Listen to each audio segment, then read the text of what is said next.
Lumiko, nagtaka si Jamie kung ano ang gagawin sa kanila.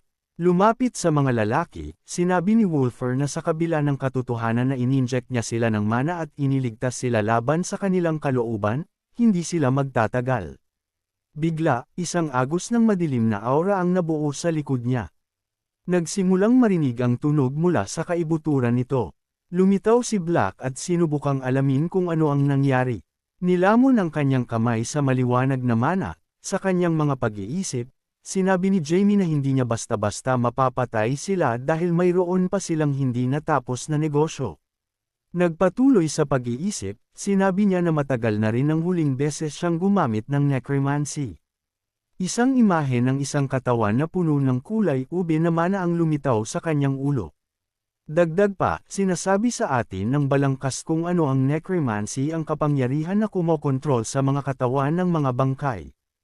Ito ay katulad ng pagbabalik buhay ng mga patay ngunit hindi ito pareho dahil ang bangkay na binuhay sa pamamagitan ng necromancy ay hindi nabuhay. Sinabi ni Wolfer na umiiral sila sa kabila ng tadhana, tinatanggihan ang mga batas ng kalikasan at sumasalungat sa banal na plano. Nakatingin sa mga lalaki na nakatayo sa malapit, idineklara ni Jamie na ang mga undead ay ang mga buhay na patay, sinasabing mula ngayon, sila ang kanyang tapat na subordinate. Itinaas ang ulo, sumigaw si Wolfer na mabuhay sila bilang paghamak sa kamatayan. Bumaling sa lumulutang na Black, hiniling ni Jamie ang tulong niya. Nakatayo sa ibabaw ng mga lalaki, binutas sila ni Black ng isang sinag ng mana. Nakatuon, inihayag ni Wolfer ang simula, hiniling sa mga lalaki na iwanan ang kanilang buhay at magrebelde. Ang mga ugat sa mukha ni Philip ay nagsimulang mamaga. Nagpakita ng kanyang mga ngipin, sinabi ni Jamie na si Philip ay kumapit pa rin sa buhay. Bumaling sa mga lalaki, idineklara niya na isang immortal na katawan ang naghihintay sa kanila. Nakatingin kung paano nagsimulang damaloy ang luha mula sa mata ni Jen, hiniling niya sa kanila na maging immune sa kamatayan. Nagsimulang damaloy ang dugo mula sa mata ni Philip. Sumisigaw, tinatawag ang mga lalaki na mga makasalanan, inutusan ni Wolfer sila na lumapit sa kanya. Nakatingin sa kawalan, nagsimulang sumigaw si Philip. Nagsimulang damaloy ang laway mula sa bibig ni Jen. Ikinakaway ang kanyang mga pakpak, nalibang si Black sa kanyang sariling pag-iisip. Mga balangkas ng dark energy ang nakikita malapit sa katawan ni Jamie. Nakaluhod, sinabi ng lalaki na sumusunod siya sa kanyang mga utos. Na may nag-aalalang ekspresyon sa kanyang mukha, nagtaka si Wolfer kung nagkamali ba siya sa kung saan. Nakatingin sa mga tulala na lalaki, hindi maintindihan ni Jamie kung bakit nagsimulang bumuhos ang itim na usok, na nagpapahiwatig na may nakalimutan siya. Tumango ang kanyang ulo, nagsimulang kumalusko si Black na may pagkadismaya. Sinikap ni Wolfer na malaman kung bakit napakaingay ni Black. Matapos mahuli si Black, sinabi ni Jamie na perpekto ang lahat ng ginawa niya. Sinabihan siyang huwag mag-alala habang sinisimulan niyang iunat ang katawan ni Black. Sinabi ni Wooler na may nawawala sa kanya, sinabing ipinapalagay niya na baka hindi niya ito kayanin, idinagdag na hindi kaaya-aya ang makakita ng ganoong bagay. Nakatingin sa tulala na si Black, inihayag ni Jamie na hindi niya pananatilihin ang kanyang reputasyon, sinabing medyo nakakasama ng loob. Pagkatapos, nakatingin sa mga lalaki, sinabi ni Wooler na kung hindi niya sila magagamit, dapat niya na lang silang alisin. Ipinatong ang kanyang kamay sa kanyang baba, sinabi ni Jamie na kung maglalabas sila ng itim na usok, hindi sila makakapasok sa simbahan ni Janice o kahit sa simpleng inn. Nagalit na nagsimulang iling-iling ni Black ang kanyang ulo, pagkatapos nito ay kinagat niya ang mukha ni Wolf. Nagalit na nagtaka si Jamie kung paano siya naglakas loob na kagatin ang kanyang pisngi ng napakabastos. Lumapag sa ulo ni Jen, iniyuko ni Black ang kanyang tingin. Ikinakalat ang kanyang mga pakpak, nagsimula siyang obserbahan ang itim na usok na may masiglang ekspresyon sa kanyang mukha. Namangha si Jamie sa galing ni Black. Kunot noo, ipinikit ni Black ang kanyang mga mata nang hindi kapanipaniwala ang lakas. Ibinuga niya patungo sa itim na usok na bumabalot sa mga katawan ng bata. Habang pinagmamasdan ng mga lalaki na nakatayo sa malapit, sinabi ni Jamie na ngayon ay magagamit niya sila. Nang marinig ang ilang tunog, lumingon si Wolfer. Nahulog ang kanyang tingin sa napagod na si Black. Hinaplos niya ang kanyang ulo, sinabi ni Jamie na nagawa niya ang isang mahusay na trabaho. Nakangiti, sinabi niya na ngayon ay dapat niyang bigyan sila ng mga pangalan at bigyan sila ng katalinuhan. Pagkatapos nito, inutusan niya ang mga lalaki na magising. Nakatingin kay Jens na nakapikit ang mata, sinabi ni Wolfer na ngayon ang kanyang pangalan ay Azat. Nakatingin kay Philip na nakatayo sa tabi niya, sinabi ni Jamie na ngayon ang kanyang pangalan ay Rice. Nakangiti, inutusan ni Wolfer silang magising. Biglang iminulat ang kanilang mga mata, ang mga lalaki ay nakatingin sa kawalan. Pagkatapos, ibinaba ni Jamie ang kanyang kamay na nakasandal sa kanyang kamao. Nanigas si Rice sa isang posisyon. Ang mukha ni Azat ay nababalot ng pagkalito. Ibinaba ang tingin, inisip ni Jamie na naguguluhan ngayon ang mga lalaki, sinasabing kailangan niyang maghintay hanggang sa makabalik sila sa kanilang katinuan. Ipinagsama ni Azat ang kanyang mga kamay at nalibang sa kanyang sariling pag-iisip. Itinaas ang ulo, nagtaka si Asat kung nilikha ba siya ni Wolfer. Tumango si Jamie at sinabing oo. Natakot sa kanyang mga pag-iisip, nagtaka si Azat kung sino si Wolfer, na sinasabing wala siyang higit sa 9 na taong gulang. Hindi maintindihan kung bakit naramdaman niya ang ganoong kapangyarihan at kakilakilabot na enerhiya, pinagmamasdan ang katawan ni Jamie na nababalot ng madilim na agos ng mana. Nagpatuloy sa pag-iisip si Azat na tila lumabas siya mula sa mga pahina ng isang libro na binasa niya noong bata pa siya, tinatawag itong kasamaan sa laman, idinagdag na hindi ito dapat umiral sa kanilang mundo. Na may tingin na puno ng takot, naisip ni Had na ito ay kasuklam-suklam. Nakangiti, sinubukan ni Jamie na malaman kung ayos lang ang lahat. Pagtalikod, nagtaka si Wolfer kung mukha ba siyang Demon King sa mga mata ni Aat. Nakatingin sa kawalan, nalibang si Rice sa kanyang sariling pag-iisip, pagkatapos nito ay binagsak niya ang lupa gamit ang kanyang kamao, sumisigaw. Sinabi ni Rice na hindi niya alam kung si Wolfer ang Demon King, na sinasabing tiyak na hindi siya mukhang tao sa kanila.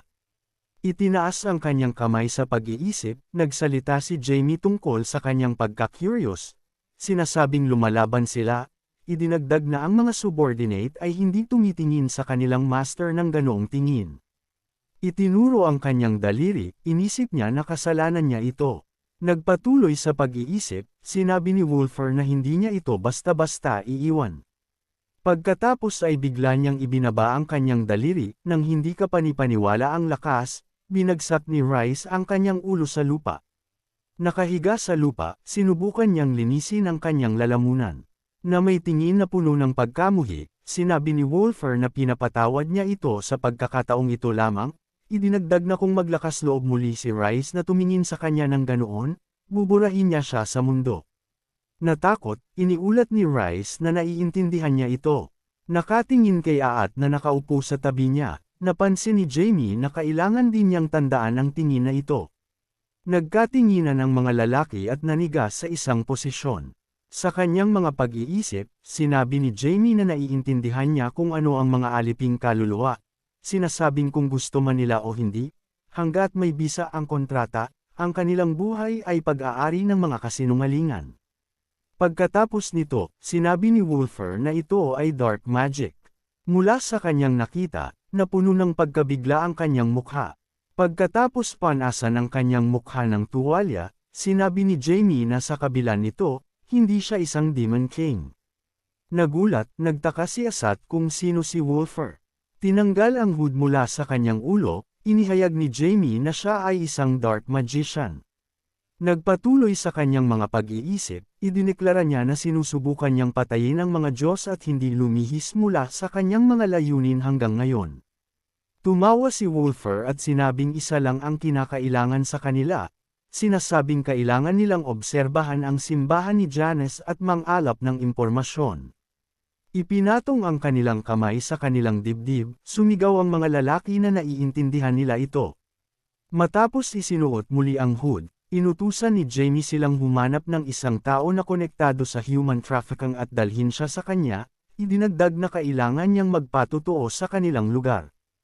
Ibinaba ang kanilang mga ulo, nanigas ang mga lalaki sa isang posisyon. Nagulat, itinaas ni Rice ang kanyang ulo. Bigla niyang nakita na nawala si Jamie mula sa lugar kung saan siya naglabas ng hangin. Inihayag ni Rice na umalis si Wolfer na may pahirap na ekspresyon sa kanyang mukha. Umikot ang ulo ni Rice. Matapos umalis, sinabi niya na kailangan nilang sundin ang utos ni Jamie. Na may nag-aalalang ekspresyon sa kanyang mukha, sinubukang tawagin ni Black si Wolfer. Nagpapatuloy sa paglalakad sa kalye, idineklara ni Jamie na magiging maayos ang lahat, sinasabing mahigpit niyang hinigpitan ang buhol ng pagsunod sa kanila, kaya hindi sila makakasaway sa kanyang mga utos. Nagulat, sinabi ni Wolfer na sa kasong ito, ang ama mismo ang lulutas sa problema ng human trafficking. Kinagat si Jamie sa mukha, nagsimulang maglabas ng malakas na tunog si Black. Sinabi ni Wolfer na hindi niya maaaring isara ang mata sa kung ano ang nangyayari, na sinasabing ang mga lupain na ito ay magiging kanyang kalaunan. Bigla, may nagsimulang mabilis na lumakad patungo kay Wolfer. Umiiwas ng tingin, sinabi ni Jamie na ngayon ay dapat siyang bumalik sa bahay at bukas. Bigla, mula sa likod, inatake siya ng isang tao. Tumalon pabalik, sa kanyang mga pag-iisip, nagtaka si Wolfer kung ano ang nangyari, sinasabing may tumalon sa kanya. Mula sa kanyang nakita, ang mukha ni Jamie ay nababalot ng tunay na galit. Nakatingin sa maliit na takot na bata, sinubukan ni Wooler na malaman kung bakit hindi siya tumitingin sa kanyang patutunguhan. Nagalit, sumigaw ang estranghero na bata rin si Jamie. Umiiwas ng tingin, nagulat na sinabi ni Wolfer na siya ay 9 na taong gulang. Iniyuko ang ulo, sinabi ni Jamie na sa pagkakataong ito ay patatawarin niya siya, idinagdag na mula ngayon, kailangan niyang mag-ingat sa kanyang paghakbang. Nakasandal ang kanyang mga siko sa lupa, nanigas ang estranghero sa isang posisyon na may mukha na puno ng galit. Sa kanyang mga pag-iisip, nagtaka siya kung paano niya maaaring magpanggap na matanda samantalang wala siyang ni isang uban sa ngayon. Sa sandaling ihagis niya ang isang bato sa kanya, lumitaw si Black sa kanyang ulo. Nagulat siya sa kanyang nakita. Nag-aalala, patuloy na tumingin ang estranghero kay Jamie. Nagulat sa kanyang mga pag-iisip, bumaling si Wolfer kay Black, sinusubukang magtanong. Nagpapatuloy sa kanyang mga pag-iisip, sinubukan ni Jamie na malaman kung ginawa ba ito ni Black dahil kinuha niya ang kanyang kulay. Kunot noo, nagtaka si Jamie kung paano naglakas loob si Black na pigilan siya kahit sa kasong ito, nagtatanong kung saan niya nakuha ang masasamang gawi. Hinayla ang kanyang buhok, biglang narinig ni Wolfer ang boses ng isang tao na nagsabi na kailangan niyang bantayan ang kanyang mga salita kung hindi niya gusto na maparusahan. Lumitaw ang madilim na mana sa paligid ng katawan ni Jamie. Tumakbo pasulong, humingi ng tawad ang estranghero kay Jamie. Pagtalikod kay Black na nasa likod niya, sinubukan niyang malaman kung masaya ba siya ngayon. Habang tinitingnan ng malalaking espasyo ng lungsod kung saan bumababa ang gabi, iminungkahi ni Wolfer na mabilis siyang umuwi. Na may malungkot na tingin sa kanyang mukha, umiwas ng tingin si Black. Nakasandal sa kama, idineklara ni Jamie na alam ni Black kung ano ang kanyang ginawang mali, sumisigaw na kung mangyari muli ito, hindi siya makakatakas ng madali. Nakatingin kay Wolfer, nagsimulang tumango ang ulo ni Black. Sa kanyang mga pag-iisip, nagtaka si Jamie kung saan natutunan ito ni Black. Nahulog ang mukha sa unan, sinabi ni Wolfer ang bigat ng araw na ito, sinabing gumugol siya ng mas maraming enerhiya kaysa sa inaasahan niya. Pagtalikod, sinabi ni Jamie na sa anumang kaso ay magiging abala siya sa hinaharap. Idinagdag na kahit papaano ay nagawa niyang mamuhay ng tahimik at may sukat na buhay pagkatapos ng reincarnation. Namangha si Wolfer na sa buhay na ito, isang Diyos ang lilito sa kanyang lance. Isang silhouette ang lumitaw sa kanyang ulo na konektado sa Diyos. Sa kanyang mga pag-iisip, nag-usap si Jamie tungkol kay Jan na kanyang kinasusuklaman. Nakakuyom ang kamao, nanigas si Wolfer sa isang posisyon. Sa sandaling iyon, inisip niya na hindi mahalaga kung gaano karaming tagasunod ang Diyos. Ipinatong ang kanyang kamay sa kanyang ulo, si Jamie ay nalibang sa kanyang sariling mga pag-iisip. Ang kanyang mga mata ay nababalot ng maliwanag na kulay ube na glow. Sa kanyang mga pag-iisip, idineklara niya na aabutin niya ang lahat.